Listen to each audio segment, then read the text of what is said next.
What is going on, guys, and welcome to week 7 of the GBA. This week we are facing off against Super Blah and the Boston Red Sox. This match is a little bit different. We had to play it on Pokemon Showdown. If you're unfamiliar with what this is, it's essentially just a Pokemon Wi-Fi simulator, and the reason why we had to play this was basically because my opponent Nick had to, well, he had Wi-Fi, but it wasn't very strong.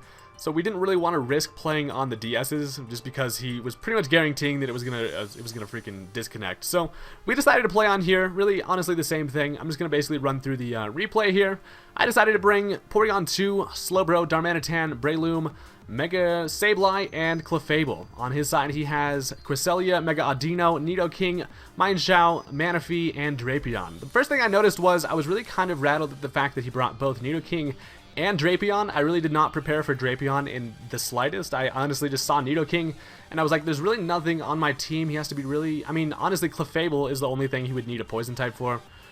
So I was really kind of thrown off at the fact that he brought 2 poison types, and that's kind of scary. His walls are really good against my team. I decided to bring Breloom just to kind of switch things up a little bit. I haven't brought him, and I just kind of wanted to give him a shot. Although he doesn't really seem to do very well against his team, honestly. I mean, Manaphy can even just Ice Beam it. So Breloom was kind of just a last. I mean, I don't think he would expect me to bring Breloom, so I just decided to throw him on there. Yeah, essentially, let's just go ahead and hop into the replay here. He leads off with his Mienshao as I lead off with my Mega Sableye. So the idea here was basically just to lead off with Mega Sableye, get my Mega off right away, and on this first turn I'm going to go for the Will-O-Wisp as he brings in Mega Audino, which is kind of what I expected. I was going to go for the knockoff, but I thought he'd bring that thing in. So at least I got Mega Evolved and all that fun stuff. So he's actually just going to go ahead and Heal Bell. As I go for the Taunt on the next turn, that makes it so he can't use any more Heal Bells and stuff like that. As I end up going for the knockoff, actually expecting a switch, as he's just going to continue Dazzling and Gleaming me, which is completely fine. I'm especially defensive Mega Sableye, so after a recover, that puts me at pretty decent health.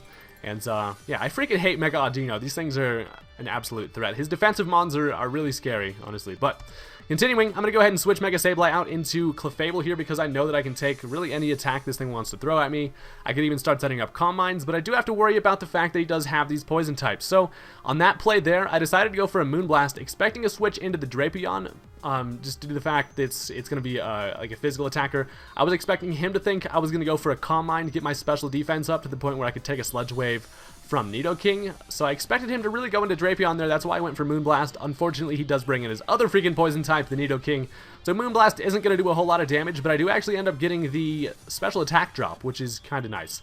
Now I'm going to bring out Porygon 2. I'm able to trace his Sheer Force, so that's going to be pretty nice. It's going to make it so Ice Beam and Discharge will both have a little more power, although the only thing about that is I have Discharge on this Porygon 2 just for paralysis, and since I have Sheer Force, it's not going to happen. So I take that Sludge Wave. I take 22% from a Sludge Wave, so I'm at a pretty decent amount of health here as I just go for an Ice Beam. He plays it safe and switches into his Cresselia, another one of my most hated Pokemon. Cresselia is just a pain in the ass. So he's actually just going to switch the freaking duck thing right the hell back out of there into the Drapion, and I did not expect that at all.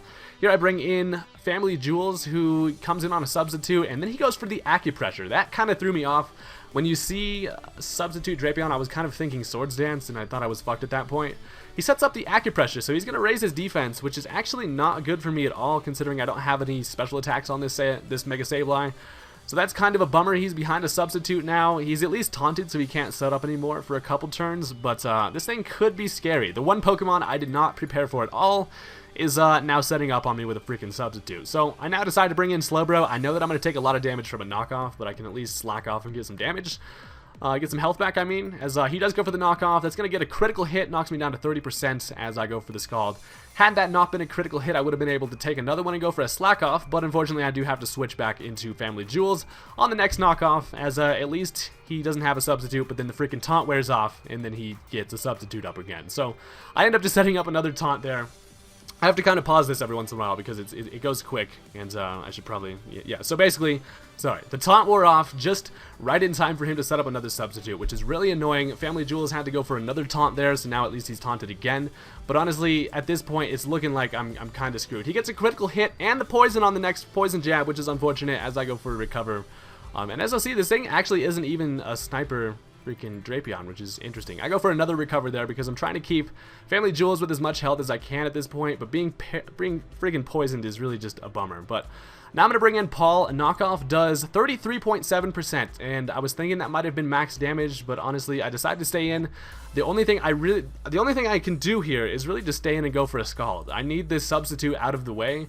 There's nothing I can do to this Drapion if it keeps its substitute. I have to basically make the sacrifice and try to get Paul to be able to get a Scald off here. So he's still behind a substitute, fucking full health. He goes for one more knockoff, and that is able to take out Slowbro. So that's terrible. He's now at full health, plus 2 defense, and behind a substitute. So I have really nothing on my team that wants to handle this Drapion, like, whatsoever at all. So I bring in Porygon 2. Kind of the only thing I can do at this point. He gets a knockoff that's gonna do 23%, but gets rid of my Eviolite. So now Porygon 2 is kind of fucked. But I just go for a discharge. I'm just literally going to continue going for discharges, as it's just going to break his substitute. He actually decides to switch out here into Cherubian, which is the freaking Mega Audino again. Defensive motherfucker is going to stay in here. I go for the Toxic. I realized that he did show me Heal Bell, but at this point I could honestly stall out his Heal Bells. I do have Recover on Porygon 2, so I know that Audino doesn't have enough special attack or any moves really that could hurt my Porygon 2, because I do have special defense investment. And I can literally just sit here, keep Toxicking, wait till he uses his Heal Bells and all that kind of stuff. He's going to set up a Wish, pretty much what you expect these things to do, as I just go for a Recover and get my health back. So he goes for a Heal Bell, he's going to get his Wish, and now he's back at full. So a little bit stally here. He decides to make a play. I went for the Ice Beam, maybe predicting a switch into the Nidoking, but he actually ends up going into the Mind Shao. So that's kind of a bummer. I mean, it does a decent amount of damage to it, but it just, at this point, I can't risk getting killed. This is actually a pretty interesting play here. You'll see I definitely got more luck in this match than I had in my previous matches. Check this out. So I end up switching into Clefable here. Actually, wait, no, it hadn't happened yet. Sorry, false alarm. He goes for the U-turn, which is a nice play on his end, as he's able to bring in a Nidoking on Clefable. He ends up going for a Sludge Wave. I had ran Damage Calcs, and I had a chance to live a Sludge Wave, depending on what type of Nidoking this was, because I am specially defensive Clefable, but I end up dying, which is really unfortunate. I mean, even in preparation, I had Clefable against Nidokings, and I was able to take at least one of them. I don't know. That one did 85%, so I don't know. Either way, not that big of a deal. At this point, this match is getting kind of shitty. But I bring back out Porygon 2. I'm going to trace his Sheer Force, as I'm just going to go for another Ice Beam. Honestly, just strongest move, as I'm just going to now freaking throw another Toxic at this damn Audino. That's essentially the plan with the Audino. I know that I can kind of win the matchup due to his ability to not really do any damage with fucking Dazzling Gleam. So, and I can recover. So all he has is Wish, and he has a limited amount of Heal Bells. So he's actually going to go ahead and Wish one more time, as I just throw another Ice Beam, and he gets a Heal Bell. And I'm just like sitting here like, oh my god, this is annoying. With 33 turns in here, he's going to switch back into the Mind Shao. This is when things get interesting. So he takes an Ice Beam incoming, he takes 52% from it, and here he goes for a High Jump Kick and misses. And so that should have been a dead Porygon 2. Hacks got the best of him there, missed a High Jump Kick. That's unfortunate. Now, he's going to bring out the Manaphy, and he's going to start tail glowing like these motherfuckers always do. And unfortunately, due to freaking Discharge not being able to freaking paralyze, that's unfortunate.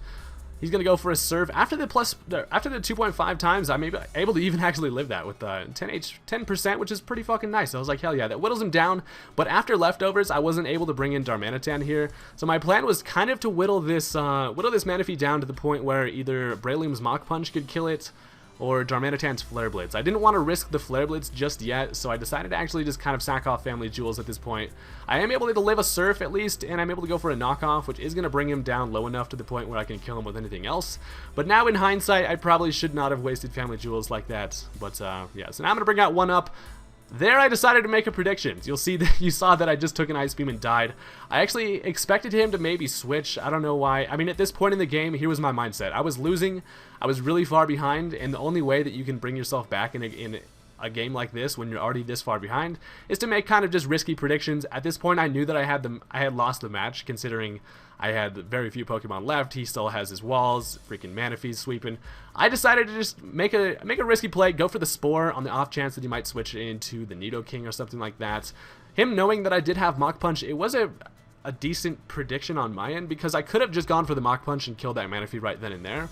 But I thought he would have known that, been able to switch into the Nidoking, and I would have got a Spore, and it would have looked like an awesome fucking guy. But did not happen, and Breloom's actually just going to take an Ice Beam to the face and die. So at least now the only thing I can do is bring in Darmanitan. I can kill that thing with a Flare Blitz, so at least I killed something. The one other Pokemon that died killed itself, so that just goes to tell you how how my skills are at, at this shit. But he's gonna bring in freaking defensive Cresselia, who's gonna paralyze me and then essentially just kind of Psyshock me to death. So that is gonna be the end of that one. I'm pretty disappointed in myself because I thought I had a chance in this, but that Drapion kind of just got the best of me. Manaphy fucked me up. I made some pretty dumb plays, but yeah, like I said before, I'll be the first to admit that I definitely lost that one due to me just sucking ass. But yeah, so that's, I think, what is that, like 5? Yeah, I think that's like 5 GBA matches in a row that I've lost. 4-0, I think, actually, even too. But yeah, so that's shitty. Thank you guys for watching, though. Seakings, I'm gonna try to bring it back. Honestly, I just don't like my team. I kind of fucked up in the draft, and I think it's too late to even do trades. But at this point, all the Pokemon that are left to like on the board actually for free agency are pretty much garbage. So there's no trades I can make there, and plus people don't want to give me any trades. So I don't know. At this point, I'm just gonna go through the rest of the season, just do the best I can. That's really all I can do. So thank you guys for watching. See you later.